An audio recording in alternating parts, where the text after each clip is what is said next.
আসসালামু আলাইকুম। জুলুমের সামনে মাথা নত না করার নামই কারবালা। ইমাম হুসাইন রাদিয়াল্লাহু তাআলা আনহু যেন সময়ের সব থেকে সাহসী প্রতিরোধ। কিন্তু এই আত্মত্যাগের পিছনে কি ছিল? ইসলামিক আদর্শ আর বৈজ্ঞানিক দৃষ্টিতে তার অর্থই বা কি? চলুন আজকে আমরা এটা জেনে নেই। সময়টা ছিল 61 হিজরির 10ম মুহররম।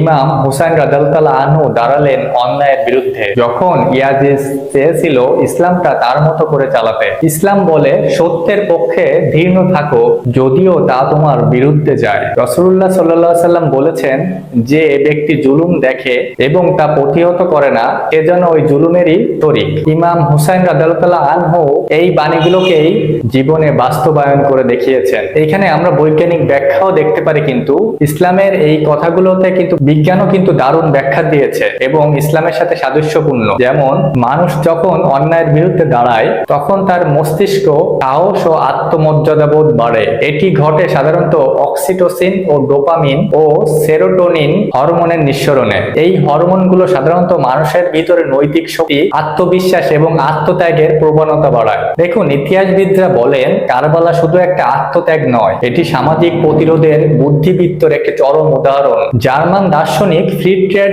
নিটশে বলেছিলেন, যে তার উদ্দেশ্যের জন্য জীবন দিতে পারে সেই সত্যিকার অর্থে জীবিত। ইমাম হুসাইন রাদিয়াল্লাহু তাআলা আনহু যেন এই কথারই বাস্তব রূপ। দেখুন, আজকে সমাজে আমরা দেখি অন্যায়, দুর্নীতি এবং ক্ষমতার চরম অপব্যবহার। যখনই অন্যায় দেখি তখনই হুসাইনি শিক্ষা আমাদের শেখায় যে কোনো অন্যায় মাথা নত নয়, সত্যের পক্ষে দাঁড়াও। হোক তা স্কুলে, হোক তা কলেজে, ভার্সিটিতে, অফিসে, পরিবারে এবং রাজনীতিতে। কারবালা আমাদের শেখায় জীবন নয়, আদর্শই বড় কথা। তাই তো আমাদের জাতীয় কবি কাজী নজরুল ইসলাম বলেছিলেন, কত মহরম এলো গেল চলে বহুকাল, ভুলিনিকো আজও সেই শহীদের লহুলাল।